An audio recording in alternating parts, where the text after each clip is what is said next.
매직트리하우스 Chapter 3 Mummies in the morning. Chapter 1 Meow. It's still here, says Jack. It looks empty, says Annie. Jack and his 7-year-old sister gazed up at a very tall oak tree.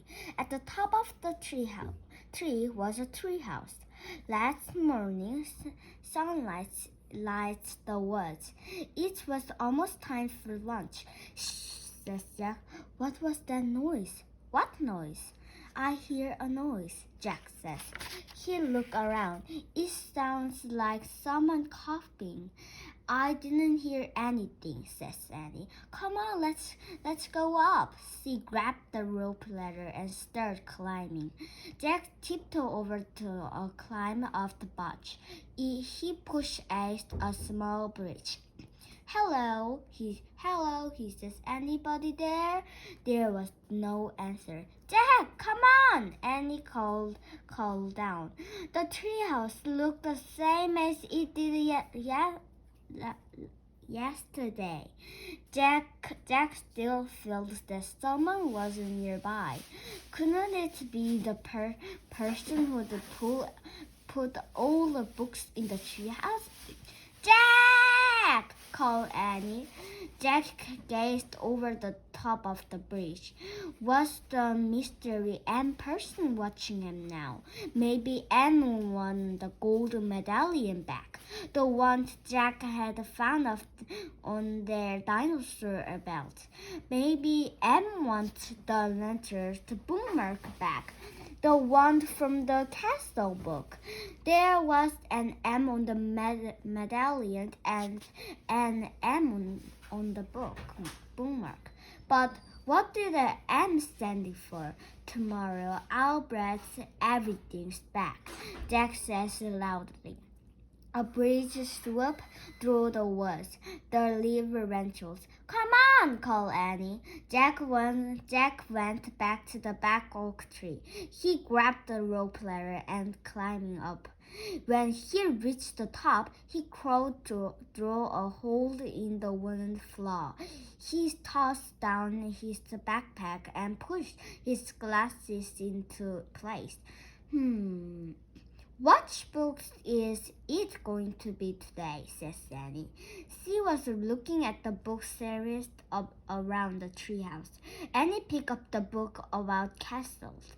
Jack just yesterday. The castle book had taken Jack and Annie back to the time of night. Hey, this isn't wet anymore, she says. She hands the book to Jack. You're right, says Jack. Amazing. The book has gone soak in a castle moat, but today look fine.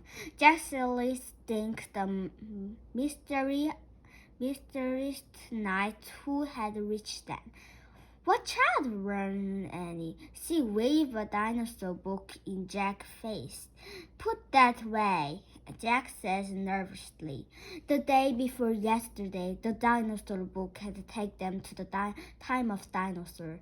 Jack still thinks the paranoid who have seven have saved him from a Tyrannosaurus Rex.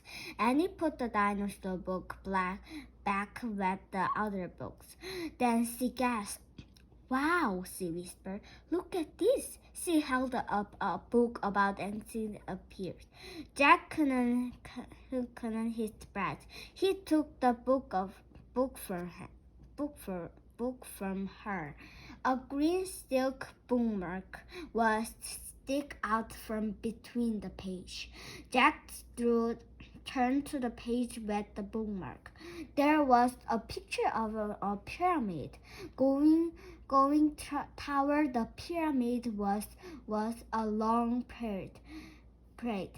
Four huge cows with horns were pulling a sail. On the sails was a long gold box. Many experts were walking behind the sail. At the end of the press was a silk black cat. Let's go there, whispered Annie. Now, wait, says Jack. He wants to study the book a bit more. Pyramids, Jack, says Annie. You love pyramids. It was true. Pyramids were high on Jack's list of favorite things. After night and dinosaur played eating dinosaurs, that is. He didn't have to worry about being eaten by a pyramid. Okay, he says, but hold the pyramid book. In castle, we want to come right back here and find the book with the picture of their hometown in it. Frog Creek Parents find. Jack pointed to the pyramid picture in the ape book. He cleared his throat and said, "I wish we couldn't go to this place." Meow. What was that? Jack looked out the treehouse window. A black cat was sitting on a bench right outside the window. The cat was staring at Jack and Annie. It was the strangest cat Jack had ever seen. It was very silk and dark, with bright yellow eyes and a white gold color. It's the cat in the ape book, whispered Annie. The wind started to blow. The leaves began to shake. Here we go, cried Annie. The wind whistled louder. The leaves shook harder. Jack closed his eyes as the treehouse started to spin. It spun faster and faster. Then everything was still. Absolutely still. Chapter 2. Oh man, Mummies. Meow! Jack and Annie looked out the window. The treehouse was perched on the top of a prim tree. The tree stood with about a dozen of other plant trees. They were in a patch of green dirt by a distance. Meow! Jack and Annie looked down. The black cat was sitting at the bottom of the tree. The cat's yellow eyes were staring up at Jack and Annie. "Hi!" Annie shouted. "Shh!" says Jack. "Someone might hear you." "In the midst of their dress," says Annie. The black cat stood up and began walking around the tree. "Come back!" Annie called. She leaned out the window to see where the cat was going. "Oh, wow," she says. "Look, Jack." Jack leaned frowning and looked down. The cat was running away from the peeled trees to through a giant pyramid in the distance. A parrot was going towards the pyramid. It looked exactly like the parrot in the ape book. "It's the picture from the book," says Jack. "What are those people doing?" asked Annie. Jack looked down at the ape book. He read the word under the picture. When a old person died, a grand furnace process took place. Family servers and other Moses followed the coffin. The coffin was called a sarcophagus. It was pulled on a saddle by 4 oxen. "It's the empty front," says Jack. "The book is called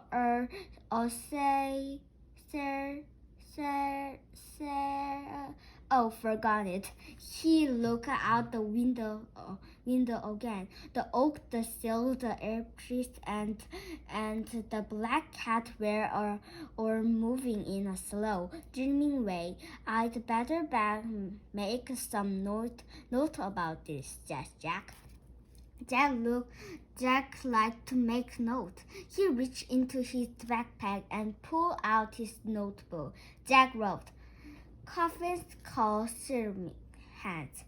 Well, we'd better hurry, says Danny, if we went to see the mummies. Annie starts down to the rope ladder. Jack looks out from his notebook. Mummies? He says. There probably a mummy in that gold box, Annie called up. Where's in Exit Abbey, remember? Jack loved mummies. It put down his pencil. Goodbye, Jack, called Annie. Wait, Jack called. Mummies! Annie shouted. Oh man, says Jack. Mummies! Jack shoved his notebook and the app book into his pack. Then he stared down the ladder. When Jack got to the ground, he and Annie took off across the sand. As they ran a stair, things happening. The closer they got to the parrot, the harder it was to see it. Then suddenly it was gone. The startled parrot had vanished. But the gray stone pyramid was still there, towering above them. Painting Jack looked around. What had happened? Where were the people, the oxen, the gold box, the cat? They're gone, says Danny. Where did they go? Says Jack. Maybe the where go shoot, says Annie. Don't be silly. There's no shoot that as the go shoot, says Jack. It must have been a mirror. What? Mirrors. It happened in the distance all the time, says Jack. It looked like something's there, but if it's just truth, out to be the sunlight. Refers through head. How can a sunlight look like people a mummy's box, and a bunch of cows, says Annie. Jack frowned. Ghosts, she says. No way, says Jack. Look, Annie points at the pyramid. Near the base was the silk black cat. He was standing alone. He was staring at Jack and Annie. He's no mirrors, said Annie. The cat stirred Silk away. He walked along to the side of the pyramid and sailed around a corner. Where is he going? Said Jack. Let's find out, said Annie. They dished around the corner just in time to see the cat disappear through a hole in the pyramid wall.